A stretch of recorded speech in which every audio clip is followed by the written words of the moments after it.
नमस्कार, सभी लोगों का स्वागत है अपने YouTube चैनल टीम नोट्स पर। आज आपके लिए हिंदी का नेक्स्ट पार्ट लेके आए हैं विभक्ति। आप लोगों को पता है कि हिंदी में विभक्तियों के पार्ट 8। शुरुआत कहाँ से होती है? कर्ता से, और इसका अंत कहाँ होता है? संबोधन पे। तो आप लोगों को प्रथम कर्ता से लेकर के संबोधन तक चलना है, और ये आपका ग्रामर का सबसे इम्पोर्टेंट पार्ट होता है, ये याद रखना है। क्यों इम्पोर्टेंट पार्ट होता है इसके बारे में समझ लीजिएगा। इन्हीं विभक्तियों का यूज होता है तत्पुरुष समाज में। आपको पिछला रिकॉर्डिंग डाल दिया था तत्पुरुष समाज के बारे में। विभक्तियों का यूज किसमें होता है? तत्पुरुष समाज में। विभक्तियों का पूछा जाता है शब्द में, और विभक्तियों के बारे में पूछा जाता है वाक्यों में। यानी कि वाक्य में भी विभक्ति पूछी जाती है, शब्द में भी विभक्तियां पूछी जाती हैं, और इसके बाद में तत्पुरुष समास का पार्ट भी विभक्तियों से रिलेटेड होता है। 6 पार्ट बनते हैं कर्ता और संबोधन को छोड़ करके।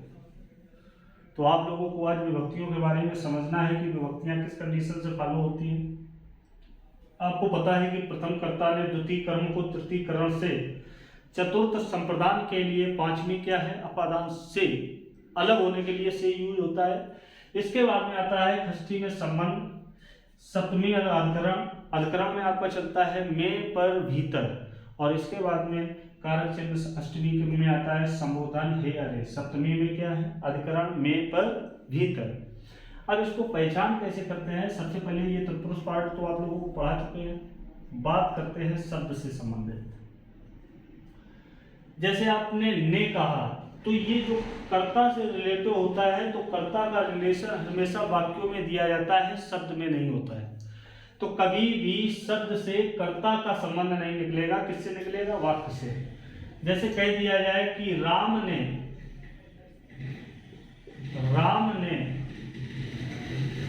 आम खाया, तो इसमें क्या है बेटा?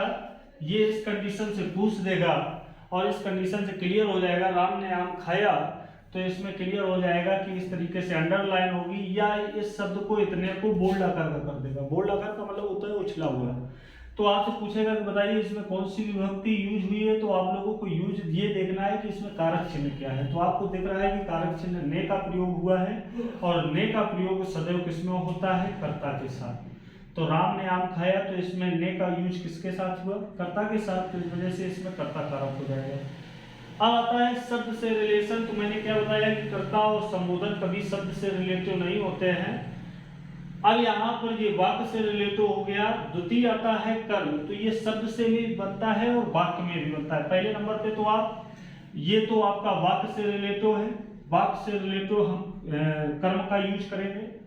जैसे कह दिया सुरेश ने महेश को मारा। सुरेश ने महेश को मारा, तो यदि बेटा अंडरलाइन यहां पे है तो ने कारक चिन्ह आ जाएगा, और ने का यूज होगा कर्ता। अब प्रथम कर्ता ने द्वितीय कर्म को मारा, तो कर्म अगर कहा जाए तो यहाँ किस पर कर्म हो रहा है? महेश पर। तो को शब्द लगा हुआ है, तो को किससे आ जाएगा? द्वितीय यानी कि कर्म से। तो को किससे आएगा? कर्म से। और यहाँ पर ने किससे आएगा बेटा? तो कर्ता से। क्लियर हुआ? वाक्य के आधार पर हो गया। अब जैसे कह दिया जाए गिरह काट, ये शब्द दे दिया गया गिरह काट, तो गिरह काट का अर्थ होता है बेटा गले को काटने वाला। गिरह काट का मतलब ये नहीं समझ लेना घर को काटने वाला, गले को काटने वाला गिरह काट। तो यहां पर जब इसका विच्छेद करोगे तो बेटा क्या बनेगा? गिरह को यानी कि गले को काटने वाला। ठीक है, तो आपको पता है को वर्ड यूज हुआ, और को का संबंध किससे है बेटा? कर्म से। इसके बाद में जैसे शब्द दे दिया जाता है गगन चुंबी। क्या दे दिया जाता है? गगन चुंबी। तो गगन चुंबी का है गगन, गगन माने आकाश, आकाश को चूमने वाला। तो बेटा यहाँ पे को भेड़ आएगा, गगन को चूमने वाला। तो को अगर इसमें छिपा हुआ है तो समझ जाएंगे आप कि ये किसका एग्जाम्पल है, को कर्म से। क्लियर हुआ? तो यहाँ से आपका 2 क्लियर हो गए। कर्ता के साथ वाक्य में चलेगा और कर्म जो होगा वाक्य में भी मारा जाएगा, इसके बाद में आपका किस में आ जाएगा, शब्दों में भी आ जाएगा। इसके अलावा इसके साथ में आता है तीसरे नंबर पे करण। करण यहाँ से है, से यानी कि द्वारा भी होता है या माध्यम का भी कार्य करता है। से काय का कार्य करता है, माध्यम। क्लियर? आप माध्यम याद रखेंगे तो ज्यादा समझ में आएगा। अब इसका एग्जाम्पल किस तरीके से, इसका स्क्रीनशॉट लो। इसका एग्जाम्पल किस तरीके से समझ में आएगा, इस चीज को समझ लीजिएगा कि हमें अगर डायरेक्ट इस वाक्य में इसी को क्लियर कर देना है तो किस तरीके से करेंगे। जैसे यहाँ पे लिखा था, सुरेश ने महेश को, यहीं पे कह रहे सुरेश ने महेश को डंडे से मारा, डंडे से मारा। अब ये बात अगर बढ़ा दिया जाए तो बेटा इसमें क्या होगा कि अब ये अंडरलाइन जो आपकी इधर थी प्रथम कर्ता ने, तो कर्ता छोड़ दे, ये छोड़ दे, अगर यहाँ अंडरलाइन कर दे तो यहाँ पर क्रिया किसके साथ चली जाएगी, डंडे के साथ। तो ये माध्यम है, किसके माध्यम से मार रहा है, डंडे के माध्यम से मार रहा है। तो यहाँ प्रथम कर्ता ने द्वितीय कर्म को तृतीय करण से, और मारना क्या है बेटा, क्रिया। और अगर यहीं पे है लगा हो तो ये होती है सहायक क्रिया। तो ठीक है यहाँ नहीं है लेकिन बता दिया हमने सहायक क्रिया किसे कहते हैं, हेल्पिंग वर्ब, मारना क्रिया। तो यहाँ पर अगर आपकी अंडरलाइन है डंडे से मारा, तो यहाँ पर ये क्या आ जाएगा बेटा, करण। क्या आ जाएगा, करण। क्लियर हुआ? इसके बाद में आता है चतुर्थ संप्रदान के लिए। तो इसका वाक्य भी चलता है, जैसे कह दिया जाए शब्द में माल गोदाम। क्या बोल दिया बेटा, माल गोदाम। तो आपको पता है कि माल गोदाम का अर्थ होता है माल के लिए गोदाम, ये नहीं माल की गोदाम। क्या होगा, माल के लिए गोदाम। तो के लिए शब्द यूज होगा तो इसका विच्छेद बनेगा माल के लिए गोदाम। तो इसमें जो शब्द आपका आया के लिए, ये किसका है बेटा, चतुर्थ संप्रदान के लिए। इसके बाद में आपका अगला एग्जाम्पल आता है, जैसे कह दिया जाए गौशाला। क्या होता है बेटा, गौशाला। तो गौशाला का अर्थ क्या होता है बेटा, गायों के लिए शाला। गायों के लिए शाला। शाला का मतलब ये नहीं है कि पत्नी का भाई है ना, गायों के लिए घर। शाला का मतलब क्या, घर। तो यहां पर के लिए शब्द यूज हुआ। तो अगर के लिए शब्द यूज हो रहा है तो ये भी किसके लिए जाएगा, संप्रदान के लिए। क्लियर हुआ? इसके बाद में आता है, जैसे एग्जाम्पल आगे भी कह दिया जाए गुरु दक्षिणा।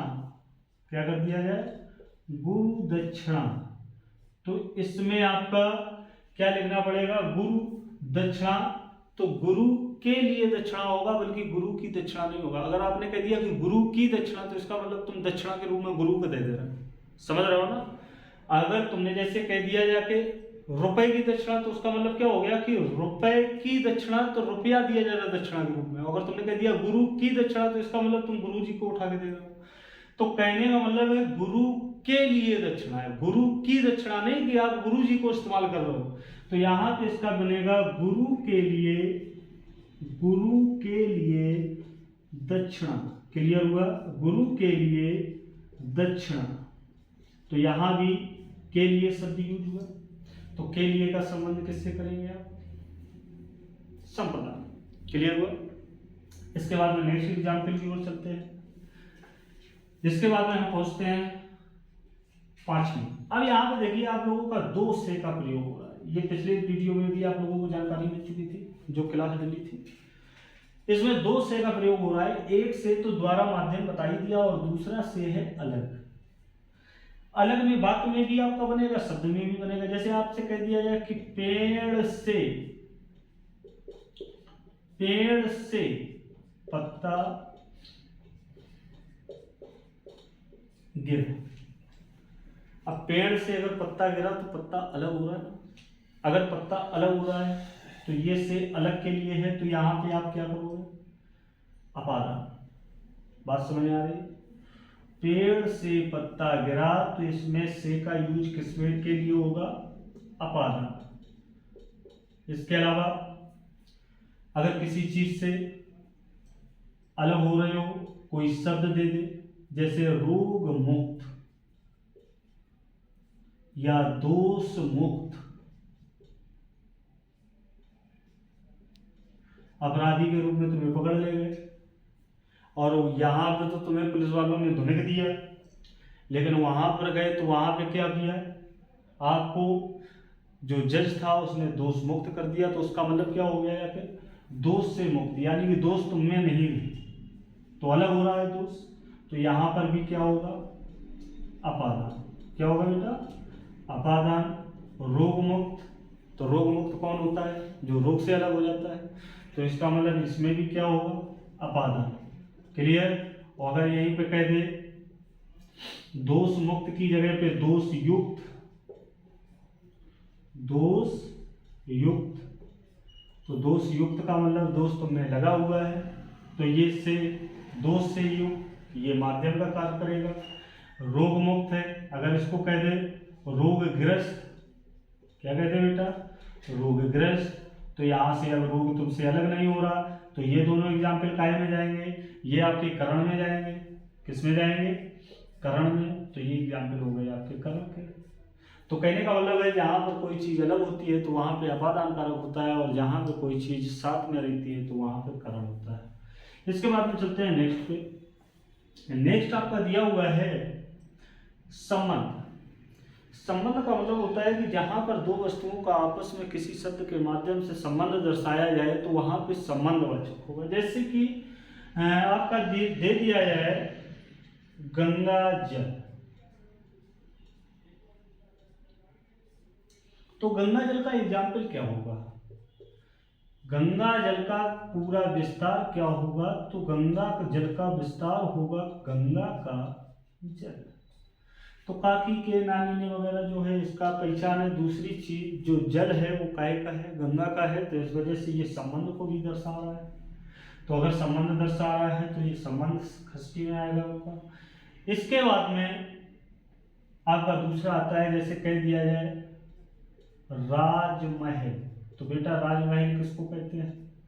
राजमहल कहते हैं राजा का महल, राजा का महल। ठीक है, आ गया समझ में? तो का संबंध काकी के, तो ये संबंध में जाएगा। किस में जाएगा? संबंध में। अब इसके बाद में आ जाए, संबंध के बाद में आता है अधिकरण में पर भीतर। तो इसमें एग्जाम्पल में चलता है जैसे पुरुषोत्तम, पुरुषोत्तम, तो पुरुषोत्तम का क्या होगा अर्थ? पुरुषों में, पुरुषों में उत्तम। तो बेटा पुरुषों में उत्तम, तो यहां पर आपका आरक्षण क्या आएगा? में। तो में किस में है? सप्तमी में। अब ये पर आ जाता है, तो पर आपका वाक्य से रिलेटिव हुआ या शब्द से रिलेटिव हुआ। जैसे आपका वाक्य से कह दिया जाए, क्या कह दिया जाए वाक्य से? जैसे कह दिया जाए पेड़ पर बंदर बैठा है, ऐसे आपका वाक्य दे दिया जाएगा। पेड़ पर बंदर बैठा है, तो बेटा यहाँ पे कारक चिन्ह क्या आ रहा है? पर। क्लियर? तो आपका किस में जाएगा? अधिकरण। पर का मतलब क्या होगा? अधिकरण, तो ये अधिकरण में जाएगा। इसके बाद में एक शब्द आता है भीतर। भीतर, तो भीतर के लिए अगर आपका शब्द भीतर के लिए यूज हो रहा है तो भीतर कर देंगे। जैसे आपका एक शब्द आ जाता है जलमग्न। जलमग्न व्यक्ति कौन होता है? जलमग्न व्यक्ति वो होता है जो जल में मग्न हो, यानी कि जल में आनंद की अनुभूति कर रहा हो। तो इसका विच्छेद बनेगा जल में, जल में मग्न। जलमग्न का क्या होगा? जल में मग्न। तो बेटा जो ये जल में मग्न बना, ये में आपका किस में आ जाएगा? अधिकरण। क्लियर है? जैसे आप लोगों को ये आपको बारीकी से एग्जाम्पल, अभी जब लाइव क्लास चलेगी तो आप लोगों को एसी के एग्जाम्पल 50-50, 100 एग्जाम्पल करके क्लियर करवा दिए जाएंगे, जिससे आप लोगों को आने वाली वैकेंसी में कोई भी प्रॉब्लम्स नहीं होगी। और आपकी पुलिस की वैकेंसी जो है वो बहुत जल्द आने वाली है। 15 मार्च टेंडर का डेट दिया गया है। टेंडर क्लियर करने के बाद में आप लोगों की पुलिस की वैकेंसी आ जाएगी और आप लोग बहुत ही ताकत से तैयारी करिएगा, क्योंकि आपने अगर आज ताकत दिखा दी तो आपको कल ताकत दिखाने की जरूरत नहीं होगी। मेरा आपकी ताकत आपकी वर्दी हो जाएगी। इसके बाद में दिया हुआ है अष्टमी। अष्टमी में क्या है बेटा? संबोधन। संबोधन को सरल तरीके में आप लोग समझ सकते हो कि संबोधन का मतलब होता है कि जहां पर कोई आश्चर्यचकित घटना हो। आश्चर्यचकित का मतलब होता है बेटा कि कोई भी चीज जो हमारे माइंड में इमेजिन नहीं है और अचानक से वो सामने आ जाए, वो आश्चर्यचकित है। क्लियर? जैसे किसी व्यक्ति के बारे में आपने सुन लिया कि वो गांव में खत्म हो गया, आप 4 साल बाद वापसी मारते हो। अब 4 साल बाद तो तुम गांव पहुंचे, सबसे पहले वही व्यक्ति आपको रास्ते में मिल गया जिसको 4 साल पहले सुना था कि वो मर गया। अब तुम भाग ना खड़े हो ना कि पता चलेगा, आत्मा समझ के स्पीड पकड़ो, धनाधन खींचो। तो कहने का मतलब ये है कि जो आपने कभी सोचा नहीं और वही सामने आ गया, तो माय गॉड जैसे वर्ड यूज होते हैं, तो ये सब काय होते हैं? हे, अरे, ओ राम। ये आश्चर्य के जो शब्द होते हैं वो अष्टमी संबोधन से रिलेटेड होते हैं, जहां पर अचानक से कोई चीज सामने आ जाए जिसकी हमने कभी अभिलाषा और परिकल्पना ना की हो। क्लियर हुआ? तो ये आपका संबोधन था। तो यहाँ पर आप लोगों का आज विभक्ति का पार्ट हो गया। विभक्तियों के पार्ट में 8 पार्ट थे। 8 पार्टों को किस तरीके से यूज किया जाता है।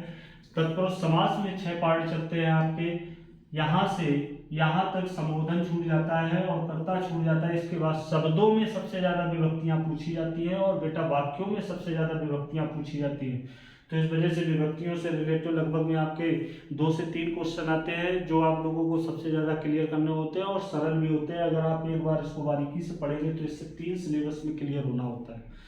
तो आप लोगों को ये क्लास कैसी लगी? आप लोग इसको लाइक करें, सब्सक्राइब करें और ज़्यादा से ज़्यादा शेयर करें और अपनी योग्यता और अखंडता को बहुत आगे बढ़ाएं और जल्दी से जल्दी अपने शरीर पर वर्दी पहनें। यही हमारा उद्देश्य है। जय हिंद, जय भारत।